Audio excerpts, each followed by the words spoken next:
Before we go deep into this message, please make sure to like the video, subscribe to the channel, and press the bell icon so you never miss a word of encouragement. Because what I want to unfold here is not just an intellectual discussion, but a raw, emotional excavation into the human condition. The kind of truth that leaves you restless. Because the difference between war and battle is not academic. It is not a matter of military jargon. It is the dividing line between moments of agony and lifetimes of consequence. Between the sharp sting of a wound and the deep, unending ache of loss that never heals.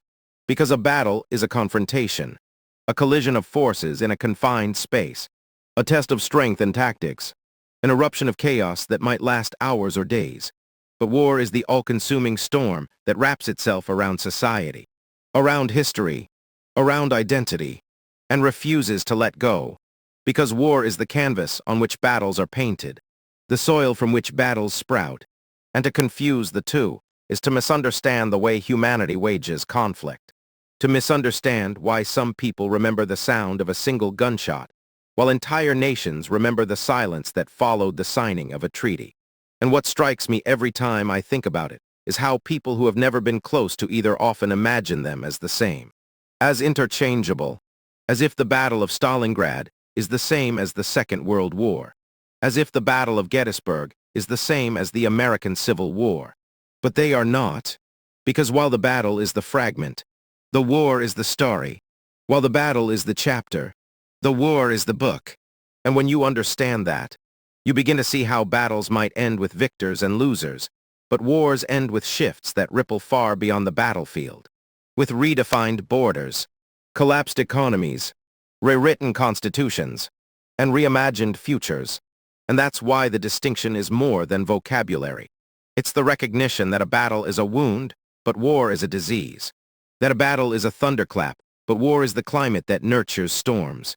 And in this recognition comes the painful realization that wars are often remembered less for their countless bloody encounters, and more for the world they left behind. Because when people remember the First World War, they don't list every skirmish in the trenches of the Western Front.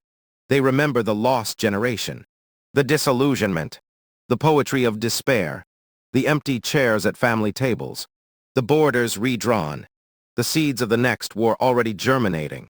And when people recall the Vietnam War, they remember not only the battles in jungles and rice paddies, but the images broadcast into homes, the protests in streets, the fathers who never returned, the sons who returned broken, the trust that fractured between people and government, the cultural rifts that never fully healed. And this is why the difference between war and battle matters, because it is a difference between surviving a night of horror and surviving a decade of despair, between the scream of artillery and the silence of economic collapse, between the bang of rifles and the whisper of treaties that reshape the world.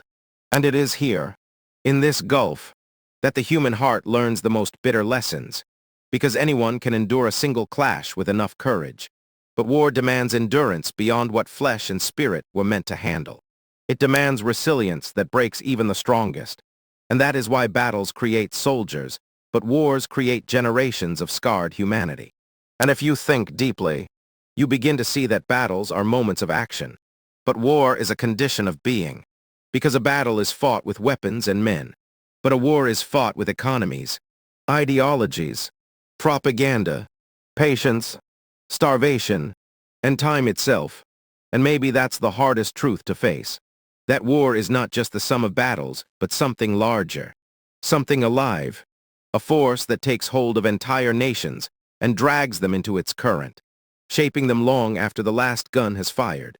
Because wars outlive the soldiers who fight them.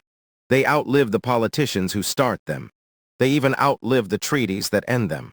Because the echoes of war resound in children who never saw the battlefield, but carry its shadows in their homes, their schools, their culture.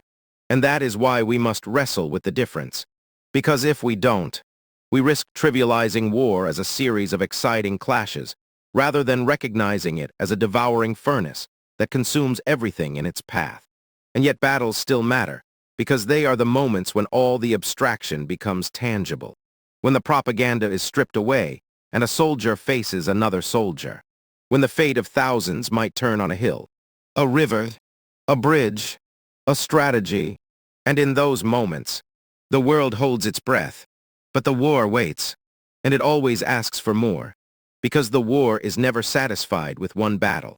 It demands another and another, until resources are drained, until hope is thin, until peace seems impossible, and when that peace finally comes, it is fragile, heavy, uncertain, because war leaves behind not only victory and defeat but mistrust, wounds that do not close, graves that remain unvisited, promises that remain unkept, and that is why even the victors of war often feel hollow, because they may have won the battles, they may have won the war, but what they lost cannot be reclaimed, and this is why in every war there are countless battles that history forgets, because what endures is the war itself, the way it reshaped everything.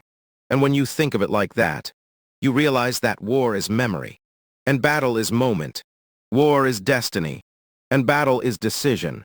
War is the wide ocean, and battle is the wave that crashes against the shore. And to live through either is to be marked. But to live through war is to be transformed in ways you cannot undo. Because war does not just take lives, it rewrites the meaning of life itself. If you enjoyed this video and would like to watch the next part, don't forget to like the video and subscribe to the channel. Your support helps us keep creating more content for you. And by subscribing, you'll be the first to know when the next part is uploaded.